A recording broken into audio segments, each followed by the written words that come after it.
ধন্যবাদ জানাচ্ছি বাংলার হৃদয়ে মমতা অভিষেক, সোশ্যাল মিডিয়ার যারা দায়িত্বে আছেন, স্বপন দত্ত আছেন, মোহন সিংহ দা আছে এবং বনাদি আছে, তারপরে এই দাদা আছেন, শ্রীকান্ত দা আছে, অনেক দূর থেকে এসছে এবং অভিষেকও একটা দায়িত্বে আছে।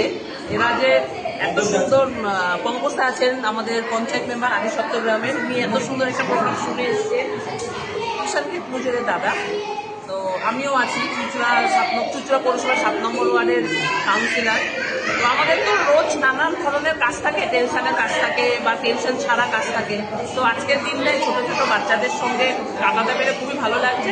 তো আমি অনুরোধ করবো যারা সোশ্যাল মিডিয়ার বাংলা হৃদয় মমতা অভিষেক যারা দায়িত্বে আছেন, স্বপন দত্ত সহ মোহন দা এবং আমি যাদের নাম বললাম, তাদেরকে বলবো আমাদের চুচুড়া শহরে এবং চুচুড়া শহরের বাইরে এই ধরনের অনেক আশ্রম আছে, সেখানে এই ছোট ছোট শিশুদেরকে যেটুকু পারবো অন্তত তাদের কাছে পৌঁছাতে পারি, তাদের মাধ্যমে আমরাও যাতে পৌঁছতে পারি এবং সমাজের আরো যারা শুভচিন্তক মানুষ বা সুবুদ্ধি সম্পূর্ণ মানুষ, তাদেরকে বলবো এনাদের পাশে থাকতে এবং আমি যত সাধ্য পারবো আমি আমার সাধ্য মতো এদের পাশে থাকবো।